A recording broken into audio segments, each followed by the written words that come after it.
Hello guys, welcome back to our channel we are educator. ये physiology का आपका next lecture है, unit first general physiology, जिसका topic होगा आपका होम्योस्टेसिस। तो होम्योस्टेसिस क्या होता है? मतलब किसी भी चीज़ का एक कांस्टेंट या फिर एक निरंतर या सम स्थिति में बना रहना को होता है एक होम्योस्टेसिस। जो वर्ड होम्योस्टेसिस है वो कॉइन किया गया था सबसे पहले वेल्टर वी कैनन के द्वारा। ये जो वर्ड है वो दो वर्ड से ड्राइव किया गया है, लैटिन वर्ड है। पहला है होम्यो, सेकंड है स्टेसिस। होम्यो का मतलब होता है कांस्टेंट यानी एक समान, और स्टेसिस का मतलब होता है स्थिति या फिर स्थिर, यानी एक समान स्थिति का बना रहना ही क्या होता है, एक होम्योस्टेसिस होती है। When internal environment is constant with respect to the external environment, जब आपके बॉडी का जो इंटरनल इन्वायरमेंट है वो समान बना रहेगा एक्सटर्नल इन्वायरमेंट के, तो वो क्या होगा, होम्योस्टेसिस मतलब मेंटेन रहेगी बॉडी की। तो वही होता है जब आपकी बॉडी का इंटरनल इन्वायरमेंट जो है वो अगर एक्सटर्नल इन्वायरमेंट से जो इन्वायरमेंट है बॉडी का वो मेंटेन रहता है तो उसको बोलते हैं होम्योस्टेसिस। जैसे इसमें लिखा है internal environment is equal to the external environment, इसको बोलेंगे होम्योस्टेसिस। फॉर एग्जांपल देख सकते हैं आप, अगर जैसे बॉडी का जो नॉर्मल टेम्परेचर होता है 37 डिग्री सेल्सियस, तो इसको हम क्या मानते हैं, कांस्टेंट मानते हैं। अगर इसमें जो है कोई भी डेविएशन आ रहा है, सपोज अगर बॉडी का टेम्परेचर बढ़ रहा है, इसका मतलब ये है जो आपकी जो बॉडी की जो होम्योस्टेसिस मैकेनिज्म है वो फेल हो रही है। नेक्स्ट बात करते हैं कंपोनेंट, यानी जो होम्योस्टेसिस है उसके क्या कंपोनेंट क्या होते हैं, मुख्य घटक क्या होते हैं होम्योस्टेसिस के। तो इसमें जो है मेनली 3 कंपोनेंट होते हैं। पहला होता है रिसेप्टर, सेकंड होता है कंट्रोल सेंटर, और थर्ड होता है इफेक्टर, या फिर हम इसको इफेक्टर सिस्टम भी बोल सकते हैं। तो जब भी कोई बॉडी के अंदर डेविएशन आते हैं नॉर्मल लेवल से, तो जो रिसेप्टर होता है वो क्या करेगा, जो डेविएशन आए थे आपकी बॉडी में उनको रिकॉग्नाइज कर लेगा। रिकॉग्नाइज करने के बाद उनको जो है वो कंट्रोल सेंटर के पास इंफॉर्मेशन सेंड कर देगा। फिर जो कंट्रोल सेंटर होता है वो क्या करेगा, जो इफेक्टर है या जो इफेक्टर सिस्टम है उसको एक्टिवेट कर देगा, जिसकी वजह से क्या होगा, जो डेविएशन आ रहे थे वो होंगे नॉर्मल, या फिर जो होम्योस्टेसिस मैकेनिज्म है वो मेंटेन हो जाएगी। यही सेम आगे लिखा है कि जो होम्योस्टेसिस होती है उसके मेनली 3 कंपोनेंट होते हैं। सबसे पहले बात करेंगे रिसेप्टर। रिसेप्टर क्या करेगा, recognise any deviation from normal, provide feedback to the control system या कंट्रोल सेंटर। ये क्या करता है, जो भी कोई नॉर्मल लेवल जो होती है बॉडी के अंदर, किसी भी चीज़ की जो नॉर्मल लेवल है उसके अंदर कोई भी डेविएशन या कोई भी चेंज परिवर्तन देखने के लिए मिलेगा तो उनको रिकॉग्नाइज कर लेगा कौन, रिसेप्टर। फिर वो क्या करेगा, फीडबैक देगा कंट्रोल सेंटर के लिए कि मतलब जो बॉडी के अंदर है जिसकी भी जो नॉर्मल लेवल है उसके अंदर यह जो परिवर्तन आ रहा है वो उनको फीडबैक प्रोवाइड करा देगा कंट्रोल सेंटर को। सेकंड है इसमें कंट्रोल सेंटर। ये क्या करता है, रिसीव करता है information about variations from the receptor. मतलब जो रिसेप्टर ने इन्फॉर्मेशन को कलेक्ट किया था वो क्या करेगा, अब जो कंट्रोल सेंटर है वो रिसीवर से या जो रिसेप्टर था उससे इन्फॉर्मेशन को कलेक्ट करेगा, जो भी बॉडी के अंदर वेरिएशन आ रहे थे उनके बारे में, और क्या करेगा, एक्टिवेट द इफेक्टर सिस्टम। जो आप इफेक्टर सिस्टम है उसको जो है एक्टिवेट कर देगा। नेक्स्ट आप थर्ड नंबर पे आता है इफेक्टर। ये क्या करेगा, receive the information from control centre, यानी जो कंट्रोल सेंटर है उससे इन्फॉर्मेशन को रिसीव करेगा, एंड करेक्ट द डेविएशन, यानी जो भी कोई चेंजेस आ रहे थे वो क्या करेंगे, वो करेक्ट कर दिए जाएंगे किसके द्वारा, इफेक्टर के द्वारा। फॉर एग्जांपल के तौर पर जैसे आपकी अगर बॉडी का टेम्परेचर बढ़ रहा है तो क्या होगा, जो स्किन पर रिसेप्टर प्रेजेंट होते हैं वो क्या करेंगे, इस जो डेविएशन हो रहा है मतलब जो बॉडी का टेम्परेचर बढ़ रहा है उनको उसकी जो इन्फॉर्मेशन है या जो डेविएशन आ रहे हैं उसको जो है वो उसकी इन्फॉर्मेशन कंट्रोल सेंटर के पास प्रोवाइड कराएंगे। मतलब जो बॉडी टेम्परेचर रेगुलेटर सेंटर जो होता है हाइपोथैलेमस में, तो उसके पास होता है वो कंट्रोल सेंटर। तो जो रिसेप्टर हैं स्किन के ऊपर जो रिसेप्टर प्रेजेंट हैं वो या कंट्रोल सेंटर यानी हाइपोथैलेमस में जो टेम्परेचर रेगुलेटर सेंटर होता है उसके पास पहुंचाएंगे इन्फॉर्मेशन।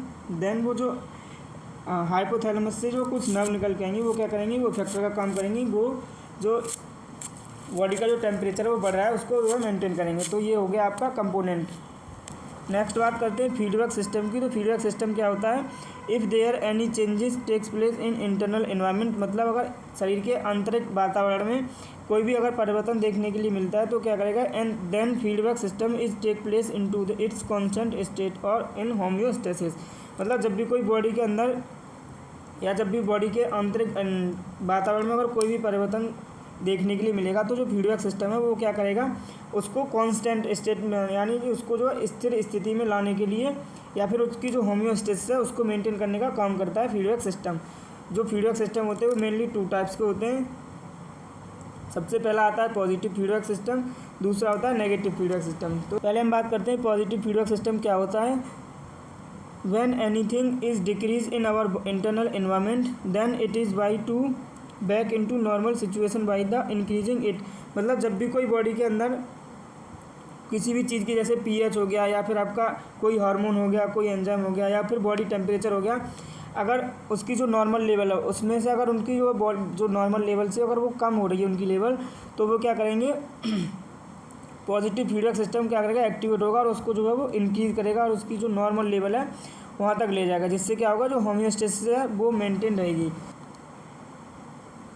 फॉर एग्जांपल के तौर पर ब्लड क्लॉटिंग में हम देखेंगे तो क्या होता है, जब कोई when any part of body injured, मतलब जब शरीर का कोई भी पार्ट जो है जब उसमें कोई चोट लगती है तो उसकी वजह में क्या होता है, फिर दिस सिस्टम रिलीज केमिकल्स। जो आपका पॉजिटिव फीडबैक सिस्टम है वो कुछ केमिकल को रिलीज़ करेगा। वो क्या करेंगे, दैट एक्टिवेट ब्लड प्लेटलेट। वो क्या करते हैं, जो आप ब्लड प्लेटलेट होती हैं ब्लड सर्कुलेशन में, उनको एक्टिवेट करते हैं, क्योंकि जो ब्लड प्लेटलेट है उनका काम क्या होता है, वो प्लेट फॉर्म करती हैं और जो ब्लीडिंग हो रही है उनको स्टॉप करने का काम करती हैं। तो उसमें लिखा है platelet are responsible for formation of blood clot and stop the bleeding. वही जो मैंने बताया था, जो मेनली जो ब्लड प्लेटलेट जब एक्टिवेट हो जाएंगी तो वो किसके लिए रिस्पॉन्सिबल होती हैं, वो ब्लड क्लॉट फॉर्म करेंगी और जो है वो जो ब्लीडिंग हो रही थी आपके, वो ब्लीडिंग जो है वो स्टॉप हो जाएगी। तो ये एग्जांपल है पॉजिटिव फीडबैक सिस्टम का। सेकंड एग्जांपल देखिए, जैसे कि इसमें दिया है ड्यूरिंग चाइल्ड बर्थ, जब बेबी डिलीवर होता है तो उस टाइम पे क्या होता है, इट स्टिमुलेट ऑक्सीटोसिन। ये क्या करता है, ऑक्सीटोसिन को स्टिमुलेट करेगा। जो ऑक्सीटोसिन हार्मोन होता है वो पोस्टीरियर पिट्यूटरी से रिलीज होता है। इसका मेन काम क्या होता है, जो यूट्राइन कॉन्ट्रैक्शन होते हैं उसको बढ़ाने का होता है। तो यही लिखा है, जो हमारा जो चाइल्ड बर्थ के टाइम पे क्या होता है, ऑक्सीटोसिन जो है वो स्टिमुलेट होगा तो उसकी वजह से क्या होगा, रिलीज थ्रू एंडोक्राइन सिस्टम, यानी जब वो स्टिमुलेट होगा तो वो रिलीज़ होगा एंडोक्राइन सिस्टम में, पिट्यूटरी की ग्लैंड उसके पोस्टीरियर पार्ट है वहाँ से रिलीज होगा। It stimulate the control of uterus. यहाँ कंट्रोल ना होकर कॉन्ट्रैक्शन होंगे। ये क्या करता है, स्टिमुलेट करेगा कॉन्ट्रैक्शन को, यानी जो यूट्रस है उसकी जो बॉल है उसके कॉन्ट्रैक्शन को इंक्रीज़ कर देगा। ये आपका कॉन्ट्रैक्शन है। ये जब कॉन्ट्रैक्शन बढ़ेंगे तो वो किस में हेल्प करेंगे, चाइल्ड। फ्लो चार्ट में देखिए आप, baby push against cervix causing it to stretch. मतलब जब बेबी जो है वो क्या करेगा, अपने आप के जो उसका जो हेड होता है वो, या जो बेबी होता है वो क्या करेगा, पुश करेगा सर्विक्स को, जिसकी वजह से क्या होगा, जो यूट्रस की जो मसल्स हैं उनमें क्या होगी, स्ट्रेचिंग होगी। नेक्स्ट है स्ट्रेचिंग ऑफ सर्विक्स। जब सर्विक्स जो है स्ट्रेच होगी तो उसकी वजह से क्या होंगे, नर्व इम्पल्स जनरेट होंगे। वो जो नर्व इम्पल्स हैं वो सेंड किए जाएंगे ब्रेन में।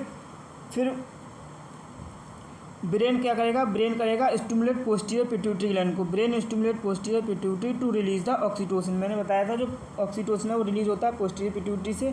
तो जो नर्व इम्पल्स थे जो सेंड किए गए थे ब्रेन के पास, तो वो ब्रेन जो है वो स्टिमुलेट करेगा पोस्टीरियर पिट्यूटरी को और रिलीज़ करेगा ऑक्सीटोसिन को। जब ऑक्सीटोसिन जो है वो हायर अमाउंट में रिलीज होगा तो उसकी वजह से क्या होगा, oxytocin cause smooth muscle lining to uterus to contract. मतलब जो यूट्रस है जो उसकी जो मसल्स हैं उनको कॉन्ट्रैक्ट करने में जो है हेल्प करेगा, जिसकी वजह से क्या होगा, जो बेबी जो बर्थ है वो आसानी से हो जाएगा। तो ये होता है आपका पॉजिटिव फीडबैक सिस्टम में। नेक्स्ट है हमारा नेगेटिव फीडबैक सिस्टम। पहला था पॉजिटिव फीडबैक सिस्टम, जैसे कि उसका एग्जांपल था ब्लड क्लॉटिंग और डिलीवरी ऑफ बेबी। तो इसमें नेगेटिव फीडबैक में क्या होता है, when anything is increasing in our body. जब भी कोई बॉडी के अंदर जब भी किसी भी जैसे पीएच हो गया, टेम्परेचर हो गया, कोई हार्मोन हो गया, अगर उसका कोई भी बॉडी जो है नॉर्मल लेवल से अगर वो बढ़ रहा है तो क्या होगा, then this system is by to back into its normal condition by decreasing it. तो ये जो नेगेटिव फीडबैक सिस्टम है वो क्या करेगा, उसकी जो वैल्यू बढ़ रही है उसको कम करके उसकी जो नॉर्मल कंडीशन है उसको मेंटेन करेगा, यानी होम्योस्टेसिस को मेंटेन करने का काम करता है negative feedback system. For example के तौर पे देख सकते हैं, जब बॉडी का जो टेम्परेचर है वो बढ़ रहा है तो उसकी वजह से वो क्या होगा, वो स्किन में जो है हीट प्रोडक्शन बढ़ेगा। तो उससे क्या होगा, वो जो रिसेप्टर होते हैं स्किन के ऊपर प्रेजेंट वो क्या करेंगे, नर्व इम्पल्स पहुंचाएंगे हाइपोथैलेमस के पास। हाइपोथैलेमस में क्या होता है, टीआरसी यानी टेम्परेचर रेगुलेशन सेंटर। तो उसके पास जब नर्व इम्पल्स पहुंचेंगे तो वो क्या करेगा, स्वेट ग्लैंड जो आपकी स्किन में प्रेजेंट रहती है, स्वेट ग्लैंड, उसको जो है वो क्या करेगा, स्टिमुलेट कर देगा। जब वो स्टिमुलेट करेगा जिससे क्या होगा, स्वेटिंग जो है इंक्रीज होगी। जब स्वेटिंग इंक्रीज होगी तो टेम्परेचर जो बॉडी का बढ़ रहा था वो टेम्परेचर घट जाएगा, यानी नॉर्मल आ जाएगा और जो होम्योस्टेसिस की मैकेनिज्म है वो मेंटेन हो जाएगी। तो ये होता है आपका नेगेटिव फीडबैक सिस्टम। जब भी कुछ बॉडी के अंदर बढ़ रहा है तो होमियोस्टेसिस मैकेनिज्म यानी नेगेटिव फीडबैक सिस्टम के द्वारा वो चीज़ वो है मेंटेन कर ली जाएगी। वहीं पे पॉजिटिव फीडबैक में क्या होता है, अगर कोई भी चीज़ बॉडी के अंदर कम हो रही है तो उसको जो है होमियोस्टेसिस के द्वारा यानी पॉजिटिव फीडबैक सिस्टम के द्वारा उसको बढ़ाया जाएगा और जो होमियोस्टेसिस मैकेनिज्म है या जो होमियोस्टेसिस की जो प्रोसेस है उसको मेंटेन कर लिया जाएगा। इसका एक और एग्जांपल जैसे फ्लो चार्ट में देखिए आप, जैसे स्टिमुलस है यानी बॉडी के अंदर बॉडी का टेम्परेचर जो है वो घट रहा था या बढ़ रहा था, जब वो बढ़ेगा तो वो सेंसर यानी रिसेप्टर प्रेजेंट होंगे आपकी स्किन पे, तो वो क्या करेंगे कंट्रोल सेंटर यानी हाइपोथैलेमस के पास पहुंचाएंगे।